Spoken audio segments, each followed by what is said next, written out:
Maraming religious accusations, paninisi, pahirap ng loob, pag-guilty. Maraming religious baggage, mga pabigat. Kaya yung iba habang lalong nagiging relihiyoso, mas sumisikip ang dibdib. Mas bumibigat ang dalahin. Mas nahihirapan ang loob. Ang pag-aaral natin ngayon, pinamagatan nating buntot mo, mamaya na yung kasunod. Sabi ni Jesus sa Matthew 23:4, ang mga religious leaders daw ng Israel ay nagpapataw sila ng mabibigat na pasanin sa mga tao. Ngunit ni daliri ay ayaw nilang igalaw upang tumulong sa pagpasan ng mga iyon. Awang-awa si Jesus sa mga tao, sa mga karaniwang tao sa Israel, na napakaraming dala nilang bigatin sa buhay, mga pabigat sa buhay, na dahil sa kanilang relihiyon. Bigatin yung mga religious leaders nila at pabigat ang mga turo sa kanila at pagtrato sa kanila. Kaya sa awa ni Jesus, ang kanyang defining ministry, ang napakahalaga niyang misyon, sabi niya sa Matthew 11:28-30, sa mga taong pagod na pagod sa kanilang relihiyon, "Come to me, all of you who are weary and burdened, and I will give you rest. Take my yoke upon you and learn from me, for I am gentle and humble in heart, and you will find rest for your souls. For my yoke is easy and my burden is light." Siguro sa ulado nyo na ang verses na ito kasi lagi nating kino-quote. Kasi ito talaga ang mission ni Jesus, magbigay ng pahinga, kapahingahan. Kaya ito din dapat ang mission ng church. Ito ang mission ng mga mananampalataya, magbigay ng pahinga sa kapwa at sa sarili. Now, one heavy but really needless burden is what they call generational sin or generational curse. Lagi na lang pag merong nangyaring sakit sa'yo, siguro kasalanan niya ng tatay mo. O pag kami nangyaring mga hindi magandang mabuti sa isang pamilya, sasabihin nila, generational sin kasi yan eh. Pinagdurusahan niyo yung mga kasalanan lolo niyo. Yung iba tuloy, parang nagtatanong, ganun ba ang Diyos? Hindi naman ako gumawa ng kasalanan, yung lolo ko, bakit ako ang magdurusa? John 9:1-3. Sa paglalakad ni Jesus, nakita niya isang lalaking bulag mula pa nang ipanganak. Tinanong siya ng kanyang mga alagad, "Rabbi, sino po ang nagkasala at ipinanganak na bulag ang lalaking yan? Siya ba o ang kanyang mga magulang?" So ayan na naman yung pananaw ng mga tao. Pag may nangyari sa iyong hindi maganda, kasalanan niya ng mga ninuno mo, kasalanan ng pamilya mo. Sumagot si Jesus, ipinanganak siyang bulag. Hindi dahil sa nagkasala siya o ang kanyang mga magulang, kundi upang mahayag ang kapangyarihan ng Diyos sa pamamagitan niya. So itinuwid ni Jesus ang pananaw ng mga tao na kung lang dahil bulag yung lalaking yun, sinasabi nila, kasalanan ng dahilan yan. Ang tanong lang nila, sino ang may kasalanan? Siya ba o ang kanyang mga ninuno? At sabi ni Jesus, none of the above. Hindi yun ang dahilan kung bakit siya bulag, may ibang dahilan. At yung ganyang uri ng pag-iisip, sakit yan ng mga relihiyoso. Yung pagkalumindol at may mga gumuhong building sa isang syudad, sasabihin nila, ay kasi may mga makasalanan dyan. So ano, dahil may mga makasalanan, idadami ng Diyos yung mga hindi? Dahil lang mayroong nakagawa ng ganitong offense, lahat na magdurusa? Pagka mayroong isang eroplanong bumagsak, sabi niya, ay siguro mga may kasalanang laman yung eroplano. Paano naman yung hindi mga makasalanan? Laging ganyan ng mga tao. Pagka bumaha sa isang lugar, maraming namatay. Ang sisisihin ng Religion 1, yung Religion 2. Sasabihin kasi yung Religion 2 nandyan eh. Marami silang tagasunod, meron silang religious practices. So nilunod ng Diyos lahat ng tao, both Religion 2, Religion 1, Religion 4, Religion 5, lahat na. Nagkakaroon tuloy ng pangit na imahe ng Diyos dahil sa ganung pananaw na pagdadamay-damay ng mga religious sa lahat ng tao pagka merong nagdusa. Basta't laging ang may kasalanan nun, yung kalaban ng religion nila. Either relihiyoso rin, kaya lang kalaban ng religion nila, o hindi relihiyoso, makasalanan na pinagagalitan naman at itinatakwil ng religion nila. Laging iba ang sinisisi. Pero tama ba yun? Para rin, nagkasakit ka, dadalawin ka ng mga kapatiran sa church, tapos ibubulong sa'yo, mag-confess ka na, baka may kasalanan ka. Siguradong may kasalanan ka, kaya nagkakaganyan ka. Ganyan nga ang ginawa ng mga kaibigan ni Job sa kanya eh. Ang dami-daming nangyaring dilubyo sa buhay ni Job, pero alam nating hindi siya makasalanan, hindi yun parusa. Pero pinipilit ng mga kaibigan niya na parusa yon, aminin na niya ang kasalanan niya para matigil na ang paghampas sa kanya ng langit. Maraming baluktot na isip dahil reliyoso. Nakapag-aral lang ng 3 verses, alam na ang lahat at ginajudge na ang lahat. O nakapakinig lang kay ganito't ganon, nakabasa sa balutan ng tinapa, nakarinig sa ganong programa, yun na agad ang ipaglalaban. Mabuti sana kung nakakapagbigay pahinga, nakakapagpabait, nakakatulong. Paano kung nagja-judge? Nang ko-condemn? Naninisi? Nagpapahirap ng dalahin ng mga hirap na nga. Sa pagpapatuloy, Ezekiel 18:20, ang nagkasala ang dapat mamatay. Ang anak ay di dapat magdusa dahil sa kasalanan ng ama. At ang ama ay di dapat magdusa dahil sa kasalanan ng anak. Ang matuwid ay mabubuhay dahil sa kanyang pagiging matuwid, at ang masama ay mamamatay sa kanyang kasamaan. Sabi ng Contemporary English Version, only those who sin will be put to death. Children won't suffer for the sins of their parents, and parents won't suffer for the sins of their children. Good people will be rewarded for what they do, and evil people will be punished for what they do. So, kung sino daw ang may kasalanan, siya lang dapat ang magdusa. Siya lang dapat ang parusahan. Pero again, marami na namang application na ginagawa ang mga relihiyoso dito. Ang tinutinunong tatay na pastor, ang husay-husay sa paglilingkod, tapos meron siyang isang anak na dalagang biglang nagbuntis ng walang asawa, tatanggalin nung church yung pastor sa pagiging pastor dahil sa kasalanan ng kanyang anak. Mayroong mga pastor na ang mga anak nila ay lasenggo o drug addict o nakapatay o anuman, yung pastor na nananahimik sa kanyang ministry ang tatanggalin dahil ipagpipilitan nila yung katuroan na dapat pag pastor ka, perfect ang iyong household. Pag hindi mo na-lead ang iyong household, how can you lead the church? Ano ba nung klaseng pananaw yun? Of course, may mga ganong pananaw ng New Testament times pero hindi galing kay Jesus ang katuroan na yun. Marami tayong pinagdurusa dahil sa kasalanan ng iba o sa perceived kasalanan ng iba. Kahit hindi talaga kasalanan, tingin lang natin kasalanan, pinagdurusan na natin ang lahat. Mayroong leader ng choir, yung anak niya nagkaroon ng ganito at ganyang issue, tatanggalin siya sa pagiging choir leader. Merong official ng church, tatanggalin dahil yung kanyang asawa ay nangalon niya. Sa Bible nga, may mga propeta pa, yung asawa mismo nila, nangalon niya, propeta pa rin sila. Pero napakalaking pabigat, pahirap ang ginagawa natin sa kapwa. Kaya tuloy, we really punish those who serve the Lord. We punish church workers rather than reward them because we make them answerable for every sin ng kapitbahay, ng kabarangay, ng kababayan nila. Tama ba yan? Sabi ng Ezekiel, kung sino lang ang may kasalanan, siya lang ang dapat magbayad. Ecclesiastes 12:14, for God will bring every deed into judgment, including every hidden thing, whether it is good or evil. So, ang Diyos ang magbibigay ng pataw na parusa, hindi ang tao.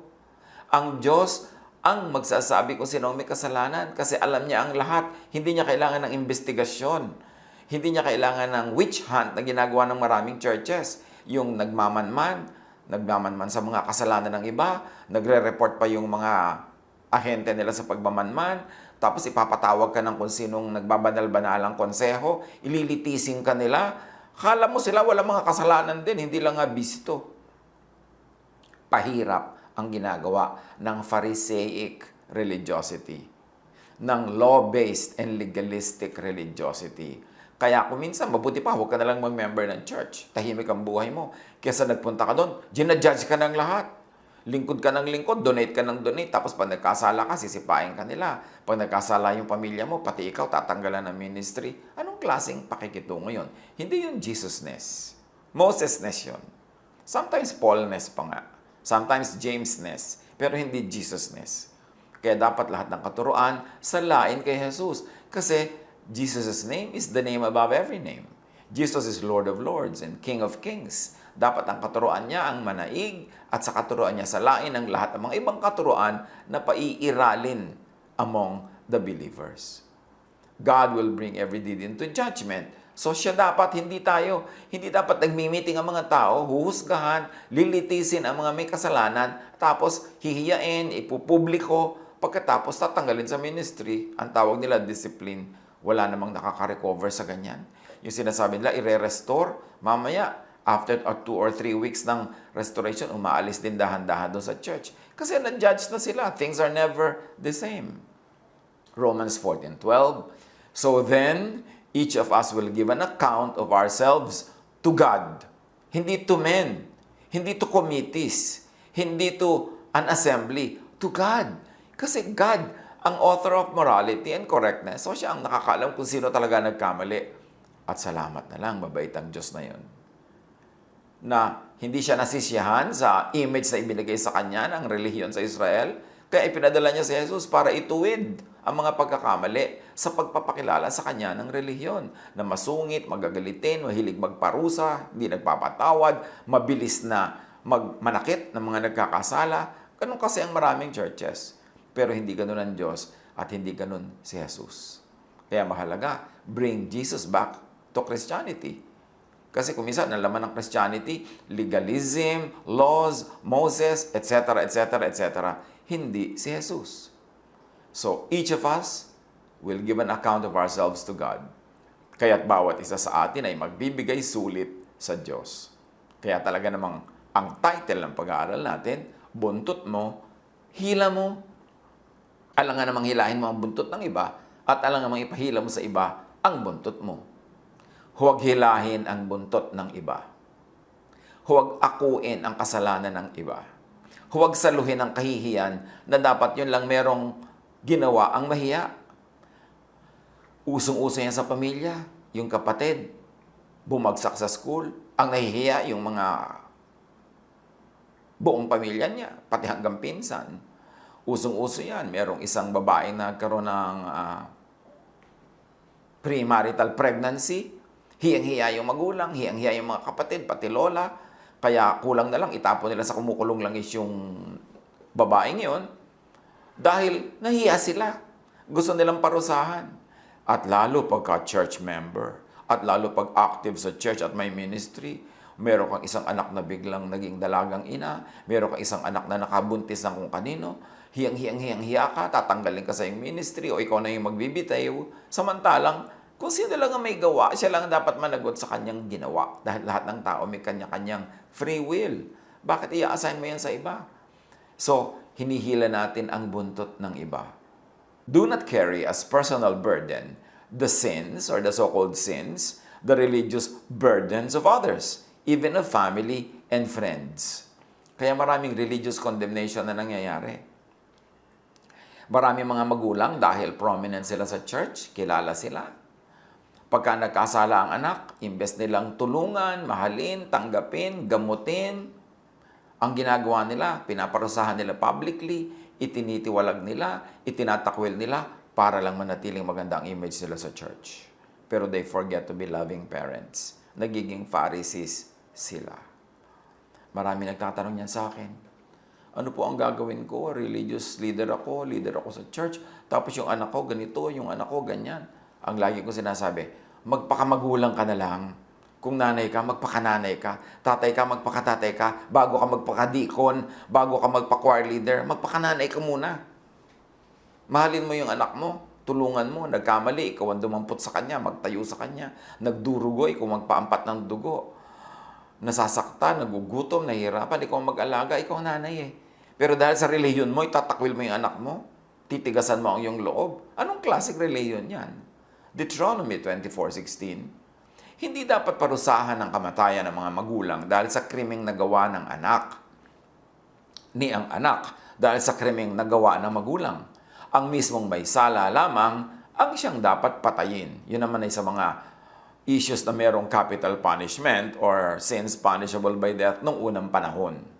Ezekiel 18:4, for everyone belongs to me, the parent as well as the child, both alike belong to me. The one who sins is the one who will die. So bakit pinagdadamay-damay natin? Cruel kasi ang mga tao. Yung nagkamali yung isang tao, pati yung mga kapatid niya, kakantsawan ng lahat. Pati yung mga magulang niya, hihiyain. Kaya tuloy, nagiging defensive yung magulang at yung mga kapatid, doon nagagalit sa dapat sana'y tulungan nila na nagkamali o nabiktima o nagkasalang miyembro ng kanilang pamilya. Romans 14:20-22. Do not destroy the work of God for the sake of food. All food is clean, but it is wrong for a person to eat anything that causes someone else to stumble. It is better not to eat meat or drink wine or do anything else that cause your brother or sister to fall. May issue dito ng pagkain. At sinasabi, kung na-offend yung mga sister mo o brother mo sa kinakain mo, although hindi naman na-offend ng Diyos, God declared all food to be clean through Jesus, mabuti pa huwag mo nalang kainin kung talagang hirap na siya at na-offend siya at nahihirapan ng kanyang loob. Pero ang totoo niyan, meron ding kabaligtaran na sinasabi ang verses na ito. So whatever you believe about these things, keep between yourself and God. Blessed is the one who does not condemn himself by what he approves. At pag binasa pa natin yung mga ibang part ng teachings na ito sa Romans, sinasabing, kainin mo kung gusto mong kainin. Kasi dineclare na yan ng Diyos na clean. Si Pedro nga, ayaw niyang kumain ng mga, sabi niya, unclean animals. Pero sabi ng voice from heaven, do not call unclean what I call clean. So, sabi ni Paul, kumain ka. Alangan naman mga kapatid na pag na-offend sila sa kinakain mo, di hindi mo kakainin. Okay, well and good. Paano kung pag na-offend sila na humihinga ka, di ka hinga? Paano pag na-offend sila na masaya ka, hindi ka magsasaya? So, yung pagre-respeto sa offense ng iba, lagyan din natin ng hangganan. Kung OA na, ang dali-dali nilang ma-offend, ang dali-dali naman nilang ma-hurt, ang dali-dali naman nilang isipin na hindi mo dapat ginagawa ang ginagawa mo, pero hindi naman yun ipinagbabawal ng Diyos, lalo hindi ipinagbabawal ni Jesus, pasensya sila ma-offend. Alam nga namang isuspend ko ang happiness ko, ang aking joy, ang aking pleasure, dahil na-offend ka. Di tumingin ka sa iba, huwag ka tumingin sa akin. Pero hindi ako magpe-perform for you na para lang hindi ka ma-offend, hindi ko nakakainin yung gusto kong kainin, hindi ko nagagawin yung gusto kong gawin, hindi ko mamahalin yung gusto kong mahalin dahil ma-offend ka. Yan ang mga pahirap ng religion. Kaya, kumisan, imbes na maging reward na nag-join ka ng isang Christian or religious community, nagiging punishment Sa yung matatalino, hindi sila nagjo-join. Sabi nila, magpe-pray na ako mag-isa, mag-aaral ako mag-isa, mananalangin ako mag-isa. Kasi hindi naman kaligtasan ang pag-join sa inyo. Bakit ko kailangan mag-join? Tapos pag nag-join ako, uusigin ninyo ako, babatuhin ninyo ako, iimbestigahan, huhusgahan, hahatulan, paparusahan, pati pamilya ko. Anong napala ako sa pag-join? Dapat magpakatalino yung churches that we should reward people who come under the roof of the church with love, with kindness, with goodness. Yes, with teaching. Yes, with discipline. Pero yung nasa lugar, hindi yung nakakasakit lang, nanghihiya lang for the image of the church. Kasi may mga churches naman, sobrang istrikto, sobrang magtiwalag, sobrang mamalo. Para lang masabi ng mga tagalabas na, ay, malilinis sila, ay, istrikto sila, ay, straight sila. Yun naman pang image lang. Samantalang bawat isang member naman dyan, meron ding mga kanya-kanyang baho, hindi lang umaaling-asaw at nalalaman ng iba. Everybody has a sin.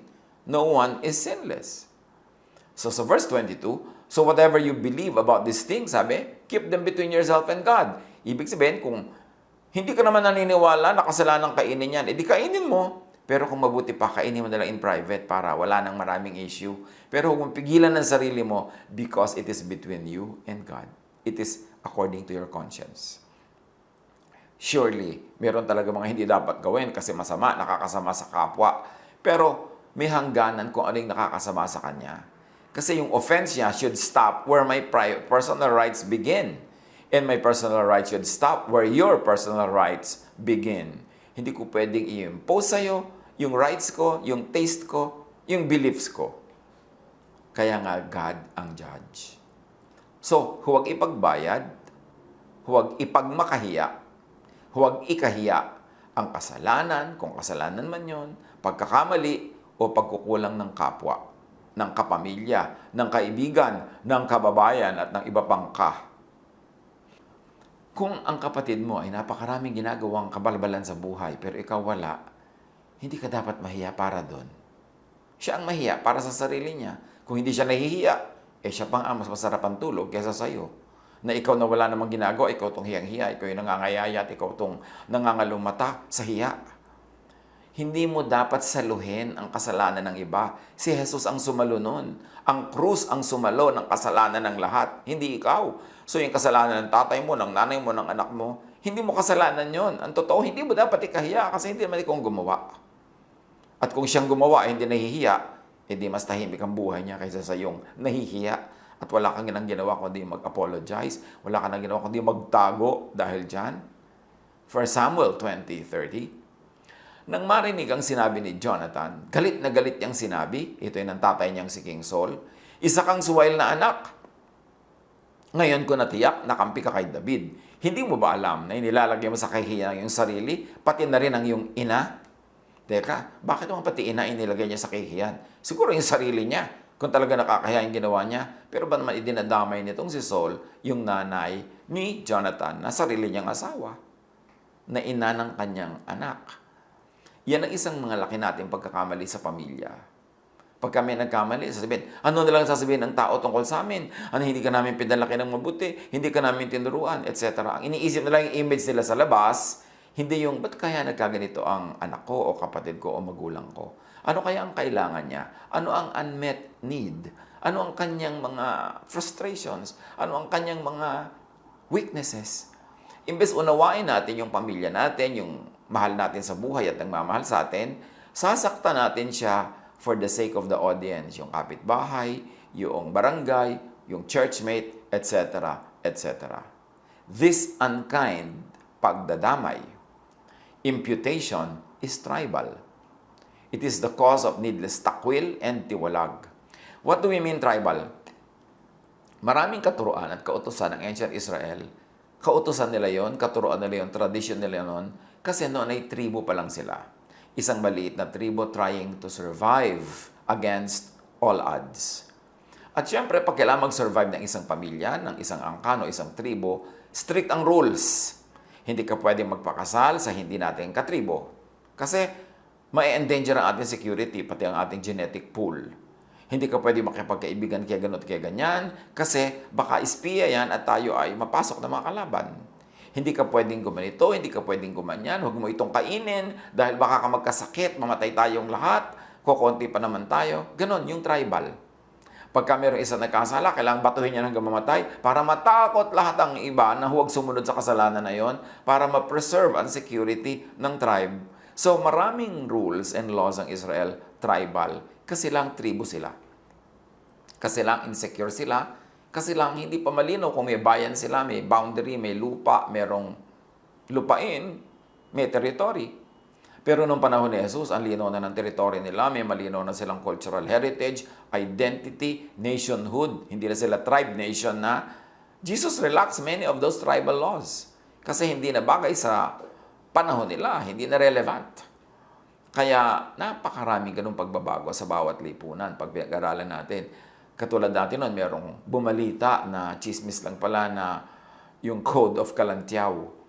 Yun coded ang mga behavior nila, yung papakain ka sa buwaya, ilulubog mo ang kamay mo sa kumukulong tubig, kunin yung bato sa loob ng tubig na yun kung talagang wala kang kasalanan, etc., etc. Napaka-harsh. Kasi naman, nung unang panahon pa yon, or supposedly, nung unang panahon pa yon, kung totoo nga yung Code of Kalantiaw na yan. But the point is this, bawat kabihasnan, may mga batas yan na bagay sa level of civilization, sa level of civility, sa level of development. At maraming batas ang Israel bagay sa mga tribong trying to survive. So, yung ganyang pagdadamay-damay, that is very tribal. Para lang makontrol ang society, para tiyak nila ang kanilang kaligtasan at ang kanilang pagdami at ang kanilang pagyaman. Romans 14:10. Ngunit ikaw, bakit mo hinahatulan ang iyong kapatid? At ikaw naman, bakit mo hinahamak ang iyong kapatid? Tayong lahat ay haharap sa hukuman ng Diyos. So saan daw tayo haharap? Sa hukuman ng Diyos. Bakit maraming hukuman ng tao na hinaharap tayo? Kinakalkal ang buhay natin, pinag-uusapan, hinihiya tayo, dinidisiplina tayo, binibigyan tayo ng sari-sari mga parusa. Bakit? Diyos ba sila? Malinaw dapat yun. Huwag tayong mag-Diyos-Diyosan kasi tayo'y haharap sa Diyos. Huwag ding angkinin ang luwalhati ng iba o ng ibang kapatid, kaibigan, kababayan, kung hindi natin aangkinin ang kahihiyan ng kapwa, huwag din nating angkinin ang karangalan nila. Hindi yung proud na proud ka dahil ang binibining kangkungan ay kapatid ng pinsan, ng office mate mo. Yung nakikisali ka sa kanyang kaluwalhatian. Huwag ka rin sasali sa kaluwalhatian kung hindi sa'yo. Kung ayaw mong sumali sa kahihiyan, kung hindi sa'yo yung kahihiyan na yon. May kasabihan ng mga Arabo, a bald woman takes pride in her cousin's hair. Huwag yung ipinagmamalaki mo buhok ng may buhok. Yung sarili mong buhok ang asikasuhin mo. Galatians 6:4, suriin ng bawat isa ang kanyang gawa. Sa gayon, ang kanyang kagalakan ay nakabatay sa kanyang gawa. Huwag niyang ihambing pa iyon sa gawa ng iba. Ang linaw naman. Kaya kapatid mo yan, churchmate mo yan, kabarangay, kaprobinsya, ka-region, yung gawa niya, kanya, hindi sa'yo. Personal yan. Hindi regional. Hindi yung sobra na naman tayo napaka-regionalistic. May ka-region lang tayo na lumalaban sa isang beauty contest. Kahit na mukhang kaldero, siya ang gusto nating manalo. Samantalang yung isa naman na mukhang kawali na galing sa kabilang region. Pinipintasan natin. Dahil lang ibang region siya. Ang bawat buntot, ang may-ari, ang hihila. Huwag ding ipahila sa iba ang iyong buntot. Ang iyong sense of morality, ang iyong baggage. Kung na-offend ka sa ibang bagay, ikaw na lang ma-offend. Huwag mo nang idama yung iba. Kung ayaw mo ng ganitong pagkain, ikaw na lang huwag kumain. Huwag mong idama yung iba. Kung ganito ang gusto mong kastrikto sa iyong religious life, i-impose mo sa sarili mo. Huwag sa iba. Kung ganito ang gusto mong isuot, yan ang isuot mo. Ba't pinapakialaman mo ang suot ng iba? Ang daming religious people are religious bullies. Yung paniniwala nila, ipapataw nila sa iba. Yung interpretation nila, pipilitin nilang yun din ang interpretation ng iba. At yung taste nila, pipilitin nilang yun din ang taste ng iba. Hindi ganun si Jesus. Ganon ang mga Pharisees. Romans 14:13, huwag na tayong humatol sa isa't isa. Huwag rin tayong maging dahilan ng pagkatisod o pagkakasala ng ating kapatid. Pero again, kung napakadali mo namang matisod, wala akong ginagawa, natitisod ka pa rin, kasalanan mo na yan. Kailangan naman yung pag-iingat ko para huwag ka matisod, nasa lugar din. Hindi yung hindi na ako huminga, hindi na ako sumaya, hindi na ako kumain, hindi na ako gumalaw, para lang huwag ka matisod. Hindi na rin yun Jesusness. Romans 14:19, kaya't lagi nating pagsikapang gawin ng mga bagay na makapagdudulot ng kapayapaan at makapagpapalakas sa isa't isa. Akuin natin ang ating pagkukulang, kasalanan, mali, at mga pagkakamali. Huwag nating isisi sa iba. Si Jonah sa chapter 1 verse 12, dahil may bagyo na siya ang dahilan at yung kanilang barkong sinasakyan halos lumubog, sabi niya, ihagis niyo ako sa dagat at papayapa ito. Alam kong ako ang dahilan kaya nagkaroon ng ganito kalakas na bagyo. Sagot niya. So, inaari niya, inaangkin niya ang pananagutan niya. Huwag isisi sa iba, ang dapat ay isisi sa sarili mo lamang. Ezekiel 33:6, ngunit kung hindi hinipan ng bantay ang trumpeta pagkakita niya sa mga sasalakay at may napatay sa kanyang kapabayaan, ito ay pananagutan niya. Kanya-kanyang pananagutan. Romans 14:12, so then, each of us will give an account of ourselves to God. So, kanya-kanya daw tayong magsusulit kanino? Sa Diyos. Hindi sa committee, hindi sa kapwa-tao, hindi sa religious leader, sa Diyos. Psalm 19:12, but who can discern their own errors? Forgive my hidden faults. Walang taong pumupuna sa sarili niyang kamalian. At yun ang dapat natin i-develop. Ang punahin natin ay ating kamalian, hindi ang kamalian ng iba. Ang ituwid natin ay ang ating kamalian, huwag nating piliting ituwid ang iba dahil malay naman nating mali pala tayo sa pagpaparatang na mali sila, yung pala tayo ang mali. So, buntot mo, hilahin mo. Huwag mong hilahin ang buntot ng iba at huwag mong ipahila sa iba ang sarili mong buntot. I-apply yan sa lahat ng areas of our lives para tahimik ang buhay, lalong-lalo sa church life at sa family life. Tandaan, lahat tayo, bawat isa, individually, will give an account to God. Tayo lang ang mananagot sa sarili natin mga ginawang tama at mali. Hindi ang ating kapwa, kahit pa nga magulang natin, kahit pa nga anak natin, kahit pa nga kapatid o asawa o kaibigan o kabarangay. Liban na lang, magulang ka, hindi ka talaga nagturo, responsibility mo yan, may pananagutan ka. Pero matapos ka magturo, ayaw pa rin niya sumunod, hindi pa rin siya sumusunod, hindi siya makasunod, labas ka na doon. Pananagutan na niya yon. Hindi na ikaw ang dapat sisihin. Remember, kung talagang nagturo ka na. Kaya dapat tayo gawin natin ang mga duties sa isa't isa, pero matapos natin gawin yon, hindi na natin pananagutan. Kahit sa church, preacher ka, teacher ka, Bible study leader ka, turo ka ng turo ng tama. Ngayon, yung mga ibang uma-attend, hindi nila yun nasusunod lahat, o hindi nila nasusunod ang marami, o hindi nila nasusunod at all. Kasalanan mo ba yun? Sila ang namimili, nasundin nyo o hindi, hindi ikaw. Kung nagturo kang mabuti, malinaw, at hindi pa rin nila sinunod, sila na ang mananagot, hindi ikaw. Pero kung hindi ka mahusay magturo, hindi malinaw, ang gulo-gulo, pananagutan mo yung pagkakamali nilang ginawa na bunga ng iyong maling pagtuturo. So kung nagtuturo tayo ng mga kabanalan, kabutihan, kagandahang loob, matapos nating magturo, huwag na tayong magmanman sa mga tao kung sinusunod nila. Huwag na tayong mag-espiya. Huwag na tayong magparusa kung hindi nila sinusunod. Kasi sinabi mo na ang tama, nasa kamay na niya yon. The ball is in his court or her court. Wala na yun sa'yo. Ganon din ang payo. Nagpayo ka, ang ganda-ganda ng payo mo, hindi naman sinunod. O kalahati lang ang sinunod, hindi mo yan pananagutan. Pananagutan niya yon. At huwag mo rin siyang pagalitan na hindi siya sumunod sa payo mo. Yung payo naman natin, pagbibigay lang ng option sa kapwa ng pwede nila mga ibang maisip at magawa, pero hindi yung dapat itratong utos ng counselor na dapat masunod. Sobrang marami tayong panghihimasok paglabas sa mga boundaries na ibinigay ng Diyos para sa atin. At isa dyan, yung paghila ng buntot ng iba at pagpapahila sa iba sa ating sariling buntot. Lumagay tayo sa lugar. God is God of order. Creation runs in perfect order and harmony. Lumagay tayo sa tama. Huwag tayong lumampas. Pagbulay-bulayan, pag-isipan, i-apply sa buhay pamilya, sa buhay church, sa buhay ng lipunan. God bless us all.